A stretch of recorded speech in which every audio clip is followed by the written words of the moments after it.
Well, then I think everything that you've said in this interview is even more important because everything that Dr. Shah has talked about is content. So if you want to think of what your content strategy is for positioning yourself, start this episode from the beginning and make content for each of these pieces of questions, because then it's all the more important if people aren't able to have some of those by chance interactions meeting in person.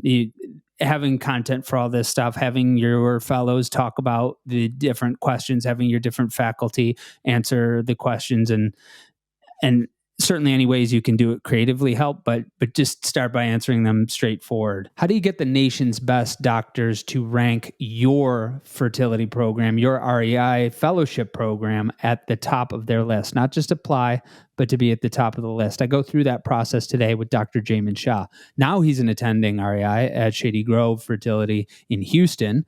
But not too long ago, he was a fellow at Boston IVF and Beth Israel in New England. And we start his journey from when he was a resident at UT Health Science Center at Houston. Dr. Shah applied to all of the REI programs there were at that time, 40 some, was offered interviews from 30 of them, chose to interview in person at that time, it still was, at 18 of them. We talk about how those 18 got a shot and the other 12 didn't. We talk about Dr. Shah's 6 criteria for ranking the programs, and he made a real-time rank list for the remaining 18 programs at which he interviewed. I asked him about what the other fellow applicants were saying at that time, how they were communicating with each other, and what they were talking about, the secret sauce. He talks about some of the deal breakers that had some of the programs eliminated from the list. And I have him go through each of those in detail. If you're an academic program, you have an REI fellowship program, you may want to listen to this so that you're getting the best applicants, you're ranking higher in their list. And even if you're not in academic medicine at all, I think there is a lot more upskilling of OBGYNs to happen. And I'm not saying that this is going to replace fellowship or anything. Dr. Shah doesn't even get into that. I'm just saying, as you start to recruit more in different types of providers, and one of the ways that you're recruiting them is by showing them a career path, there's a lot of parallels in the lessons that Dr. Shah has to offer. So whatever type of medicine that you're in, I hope you enjoy this conversation with Dr. Shah. And if you want to listen, you can listen to a different one that he talks to applicants, OBGYN residents, about how they should rank programs, what they should think about, the questions they should ask. And you can get some more secret sauce there. But this one is a bit more tailored for you. So I hope you enjoy either one, starting with this one. Dr. Shah, Jaimin, welcome to Inside Reproductive Health. Thanks for having me, Griffin. There's going to probably be a couple people that listen to both episodes. For those of you listening now, our regular audience of practice owners, fertility physicians, we did a different episode where Dr. Shah spoke to OBGYN residents, coached them on how to discern the REI fellowship program that they want to get into most, how to rank it, how to present themselves and be most attractive so that they can get into the programs that they want to and hopefully get into the program that they want to. And then that gave me an idea while we were doing that. Well, why don't I just pick his brain and we'll make an episode for our normal audience about those of you that want to attract OBGYN residents into the field, and specifically for those of you that work at academic departments, you division chiefs, you other faculty members that want to attract the best of the best to your program. Now, Jaimin might not say he's the best of the best, but I think he's at the top. I think he's at the top of the list there.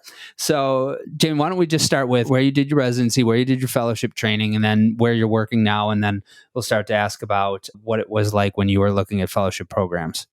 Yeah, so I did my residency in Houston at the University of Texas at Houston OBGYN residency program. And then I ended up going to Boston for my fellowship at Beth Israel Deaconess Medical Center in Boston IVF. And I'm now back in Houston as a private clinician working for Shady Grove Fertility in Houston. So you applied to how many programs to start with out of there's always between 40 and 50 in any given year, let's say 44, but however many there might have been that year, how many of them did you apply to? I applied to all of them.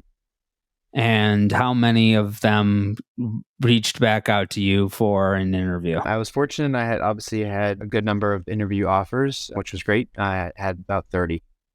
Is that common to apply to all of them? Like when you talk to the other fellows, did they apply to every program too?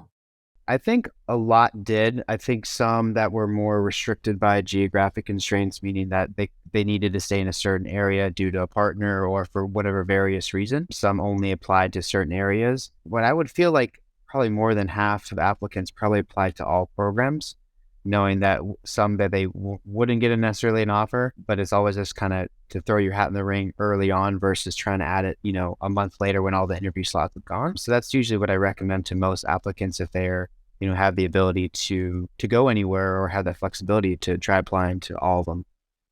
Okay, so for some of you listening, you're not going to get everybody to apply to your program because maybe you're on the East Coast and some people want to be on the West Coast, et cetera. You'll have a percentage of people that apply to all of the programs, but some of you will be starting off with less applicants than others. So you, Jaimin, you got about approximately 30 interview offers. How many interviews did you end up going on? I went on about 18. What eliminated the 12th? So if we started off with 30, you went on 18, what put a group of those who you actually went to interview with in person and those you didn't into different piles? Yeah, so kind of looking at it is, I think, first kind of the prestige of the program. And I think you can kind of gauge some of that by your own education, understanding of the programs. IVF cycle volume, you can learn some of that by talking to other fellows and other applicants. I also looked at the number of REI faculty members, right? I think you need at least 2 to maintain a program. So some that only had 2 might have kind of went lower on the list versus someone that might have had, 4, 5, 6, 7 faculty members. Kind of shows that maybe their program would be less at risk compared to some other programs. Location was another contributing factor. Also looking at newer REI programs. I think it's great that we're having newer programs come about. But obviously that comes with, I think, some a little risk to some extent coming into a new program. And so I think that has to be factored in to some extent. Also, speaking with other junior mentors who interviewed recently, who have an insight on some of these programs was also a key factor into my decision making. And then also just date complex, if you couldn't swing it with your residency program or you had another interview on that same day. So you talked about needing 2 REI faculty members to maintain the program. You were worried about some programs not making it?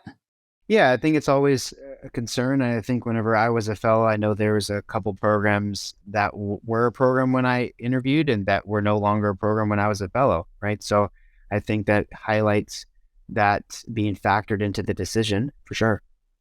Good food for thought for those that are in that smaller faculty range, that they might be thinking about different ways to preserve their future. And it may be important not just for the immediate obvious concerns of preserving your future, but even for recruitment, that you might be less likely to be able to recruit the people that you want if you appear vulnerable, even if you're not vulnerable, even the appearance of not having the staying power that some of the programs might. So you also talked about prestige, and you said you could kind of gauge that on your own, but what does that mean?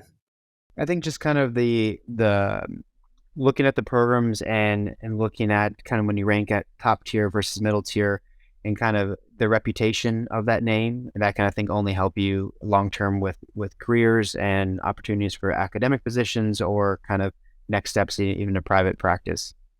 You're such a nice guy. You'll notice that he didn't say bottom tier. He just says top tier, middle tier, and then there's no bottom tier because you're a nice guy like that. How did you, I guess, what are some of the things that in your research made you perceive that one program might be higher prestige? Honestly, this is more subjective. It's kind of my subjective list. It's kind of similar to what you think about colleges and residency programs, right?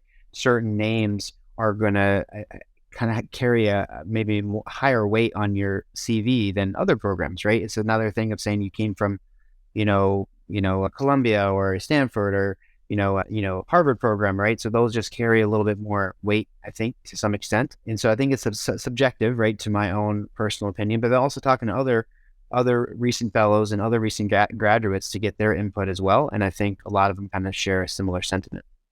The reason I'm teasing out is because if it's subjective, then that means there is a range of malleability that the program can affect. And so, did it typically have to do with the prestige of, say, the university, or did it have to do more with the program? What I'm trying to find out is, can the program do more if they're not one of the household names of universities, let's say, at the very top of the top in recognition, then can they do other things to showcase their program that elevates their prestige? Or when you're perceiving prestige, does it typically have to do with the institution rather than the program? I think it's more with the institution, right? I think collectively, certain medical centers, right, carry, I think, some a little higher weight versus trying to make your program a little bit more prestigious. I think that's great to do that, but I think at underlying you have some prestige with the institution name itself. And this is all pre-COVID that you were doing these interviews, right? They were in person? Correct. So then you went to 18 interviews. How did the wheat start to be separated from the chaff? Well, to be honest, I use that same 7, 8 list that I just mentioned, but then also, really talking to current fellows or recent younger clinicians in the field, trying to find programs that they enjoyed, that they, would recommend compared to some of my other ones. So some things that I asked about was education versus service. Do they know if there was a fellows clinic? Did the fellows get to do embryo transfers? Was this more of like an academic versus a private model? Was your thesis project more so you had to do a basic science project? Could you do a translational project, or could you do a more clinical project? Those are some of the other key factors that I tried to tease out when talking to a couple other fellows, current fellows at the time, and other recent graduates to kind of pick their brain. And that was kind of the other way that I helped to formulate some of the other programs I interviewed at. How malleable did you find your ranking ended up being? Did you go in with really strong impressions of where you thought places would be? I did, but I also told myself to go into every interview with an open mind, because you never really know which program that you would really like, despite the location or despite other factors. Just trying to go in and trying to trust your gut was a big portion of it. If you can think of anything, was there anything that someone who may have been lower down on the list that they did to make themselves rise up on the list? Like you thought, wow, I didn't think that I would rank them as highly as I did. I didn't necessarily think that they would be among my favorites, but they did A and B, and now they're in consideration. Can you think of anything off the top of your head? Yeah, I mean, I think one thing I really learned was having certain flexibility in your education. Right now, you're a grown adult, you've done a lot of training, now you're in your final stop of training. And at that juncture, if you have flexibility in your education of saying, hey, I've done XYZ so many times, I feel pretty confident in that, let me take that time and move it to something else. Having that flexibility of saying where you really control your own education, you're really autonomous to some extent, and have that independency and have that flexibility within fellowship, that was a cool thing that I saw in a handful of programs, which kind of stood out to me. Also, the fellows clinic that I mentioned, having like a true fellows clinic where you're running the show, you're your own attending. I mean, you have some oversight, but that was another thing that stood out. And also just the ability to do kind of larger scale projects or have the breadth of doing not just retrospective research studies, but also do prospective and have the ability to do RCT if you wanted more, some other things that come to mind. Was there a difference in the amount of information that you had on each program? Did some programs you had a lot of information on and some programs not very much? Correct. Yeah. I think that comes down to, trying to find a handful of other current fellows or recent graduates who went through that process. And I really picked their brain about some of these things because they remember some of these aspects because they were closer to it. So that was definitely important. So the ones that you had more information on, was that where you had gotten more information by talking to people who had already went through that program? Correct. And it was just one of those things that I going into, you had more information, which was great. But if I didn't, that's okay. Then I just start with a blank slate and then really trying to learn more about it if I was intrigued enough to go in the interview, or if it worked well with the schedule for whatever reason. So treat your fellows really well and use them to showcase them so that people feel comfortable reaching out to them, because they're going to either way. So treat them really well and then showcase them is probably good advice. What did the least attractive programs do, if anything, or not do? So some things that I learned, being an OB/GYN resident, right? There's a lot of service involved in addition to education, right? You need the OB/GYN residents to run the program. You need them there to function. As a fellow, I thought some programs that really focused on service over education was one thing that I wasn't really interested in. I wanted to make sure that my education was over service, meaning that, we didn't necessarily need to be around to have the IVF program function, right? If we all needed to go to a conference or for whatever reason, you could have that ability to still function without it. And I think that was key. You could really tease out some of those things that certain programs might have thought was really important in their eyes, but from the lens of an REI applicant, right? Some of those things, the certain prospective fellows wouldn't necessarily thought was a key measure of education in that model. And so then the other ones that I saw some programs do was obstetric call. Obviously that was not something that I was really interested in. I think most applicants weren't. And I think that's kind of fading with other things I noticed was additional gynecology call that was unpaid. We had this discussion amongst all my current friends that were in fellowship of like certain people had to take gynecology call that was a part of their curriculum and they weren't getting paid for it. And then some that were doing it as an optional service and getting paid for it, right? So it was just kind of seeing that dichotomy of my other applicants that, my other friends that were in fellowship after all said and done, that you could see that split. And that was one thing that I noticed. And also the rigidity in like the thesis project. If you wanted to have that flexibility of trying to design your own thesis project, or if you were kind of positioned that you had to do this kind of project in this kind of lab, right? That is kind of sometimes maybe a turnoff for some applicants, some that might say, oh, I like that guidance and direction. But those are something that come to mind when I thought about maybe some of the programs that were at least less interested in my eyes.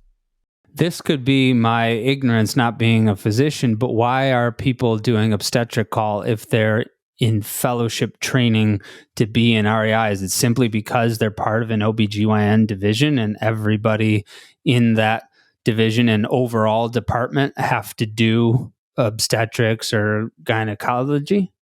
Yeah, there were some programs that did have that part of the curriculum that's just a part of their division, and they had to change out of that model. I would say probably less than 10% of programs were doing that when I was interviewing.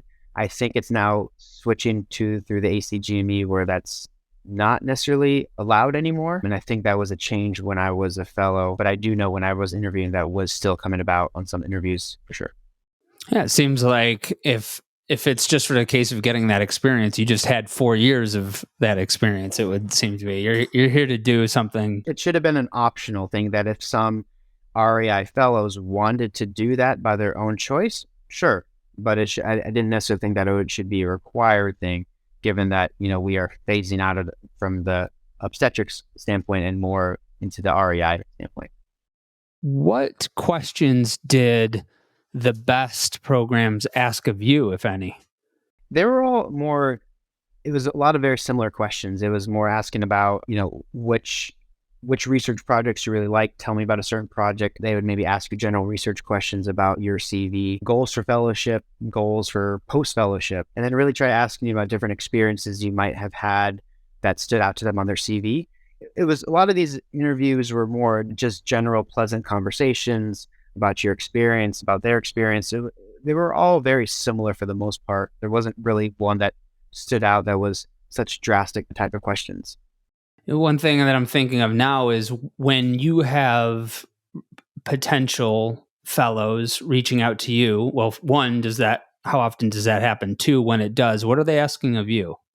They're asking a lot of the questions about the nuts and bolts of the program. What I thought of it, what research did you work on? What was the call structure like? How many faculty were there? Were you doing procedures? So a lot of the things that I was talking about are the questions that they want to know about. What is the volume like? How many projects do fellows normally work on? What kind of things could you do? Which things you couldn't do? Things that you didn't like about the program when you were there? What was the surgical volume like?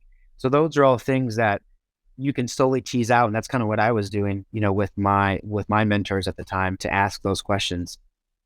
You know that every single topic that you just said is a TikTok video, right? And of those 44 programs, if some of you are listening, some of you have 2 or 3 fellows that are TikTok all-stars. If you just take every topic that Jaimin just said and have them make TikToks for it, I bet you'll increase your applicants by 20%. I'll wager a drink at the next conference about it. How many of your peers would you say that you were talking to closely while this was happening? Well, I was trying to talk to as many of my, new friends at the time as possible. I think there was probably a handful of like 4 to 6 that I was getting closer with that I was having more in-depth conversations about. But How were you meeting them? Were you meeting them like on the interview circuit? Yeah, like they were. exactly. Yeah. And that was the one nice aspect of the whole interview and in person was I really got to meet my now good friends that are going to be lifelong friends. Obviously, it hurt my pocketbook to do all these things, but it had with the upside of I really got to make some friends that some of the current applicants don't get to do because they're doing it all virtually. But I was trying to talk to as many people as possible because everyone's input is very helpful. They might have had a different takeaway that I might have had. So especially if there was an interview place that I hadn't interviewed yet that I was upcoming, like, tell me about this, like a program that I was specifically interested, I would really try focusing on those things. Or if there was a program that I had some other questions or something that seemed kind of weird or odd, I would try asking like, what did you think about this thing or this topic or this subject matter and get their input. And that was really helpful because especially if they kind of agreed with what your takeaway was, then it's like, okay, then it wasn't just you. It was actually, that's kind of how things are going to be run, or that's the answer to that. We also made, I can't remember, one of our colleagues made I think a WhatsApp chat that we slowly added people that were going through the application process at that time, which was very helpful because one, we could use that to, share Ubers, share hotels, ask questions. And that was a great way for us, even though you didn't know everyone, that was a great forum to relay some of these questions and concerns or whatever you might have. And I hope that's a good option for the potential REI applicants, given that they're doing all this virtually, to have someone create like a thread and then add applicants slowly, because that's a great way to communicate and a safe way to communicate, I feel like, amongst your peers. It's a useful thing that programs could do to help fellows introduce each other. It always benefits in networking to be at the center of the networking. It helps to connect other people together because by virtue, you become the hub if you're helping to connect the spokes together. I think that would have definitely been a huge benefit if anybody thought of that in 2020 and 2021. Are things back to in-person now as far as you know? I think they might be staying virtual. They switched to virtual for the few years that I was in fellowship. I'm not sure if they're going back because I think, to be honest, I think it's much easier for applicants because flying around was challenging. You had to get really creative with your schedule. So as far as I know, I think they're staying virtual for the foreseeable future. I'm not sure if they're flipping backwards. And that doesn't depend on the program. Is that a universal thing so that everybody's interviewing the same way? Correct. And I think that was kind of had to be a universal decision amongst all the program directors to make it all virtual or all in person. And I think as far as I know, it's still all virtual, but that might change in years to come. But as far as I know, I don't think it is. Well, then I think everything that you've said in this interview is even more important because everything that Dr. Shah has talked about is content. So if you want to think of what your content strategy is for positioning yourself, start this episode from the beginning and make content for each of these pieces of questions, because then it's all the more important if people aren't able to have some of those by chance interactions meeting in person. Having content for all this stuff, having your fellows talk about the different questions, having your different faculty answer the questions, and certainly any ways you can do it creatively help, but just start by answering them straightforward is going to be useful. So, Jaimin, I think this is a good topic for those that are in academic medicine, but the more you talk, the more I'm thinking there are a lot of private groups, private-emic groups, network groups that are inevitably going to be training OBGYNs to do more things other than obstetrics and gynecology. I'm not saying what's right or wrong. I'm not saying what can supplant fellowship and what can't. I'm just saying it's inevitability. And some of what you talked about is relevant to a career path that those programs can offer to OBGYNs that they're trying to recruit. I'm not saying exactly what and exactly what level of training, but just in terms of recruitment, I encourage listeners to think about that people are looking to advance their careers, to develop their autonomy, their mastery and purpose in different ways. And the outline that we've given for fellowship programs also makes sense if you're trying to get more docs into your programs and trying to use the idea of upskilling them as part of the benefit. Some people are going to get pissed that I even suggest that. I'm agnostic to the clinical value of it. I'm just talking about the recruitment value. So all that background laid down, knowing that it isn't just division chiefs that are listening. It's also some practice owners and other folks. But we can go with the whole audience or part of the audience. How would you like to conclude with them? I think, for program directors out there is to try making a lot of this information accessible, because this is obviously a lot of information to try obtaining during the interview day. So as you think about to make your program more attractive, having this information more readily available amongst the fellows or creating slide decks that you can review all this with potential applicants would be very helpful, because these are all questions that our applicants are wanting to know. And if your applicant listening is to do your homework, make your list of questions, things that you think about could affect your fellowship to the day-to-day operations, and try picking the brains of anyone in the REI field, such as current fellows or recent graduates, because they're going to have some insight that you may not have thought about. So really just network and talk to as many people as possible, because you'll learn a lot and you'll learn a couple of different nuggets along the way. So, and I think then you'll have a good chance of success, hopefully getting into the field. Dr. Jaimin Shah, thank you very much for coming on the Inside Reproductive Health podcast. Thanks for having me. You've been listening to the Inside Reproductive Health podcast with Griffin Jones.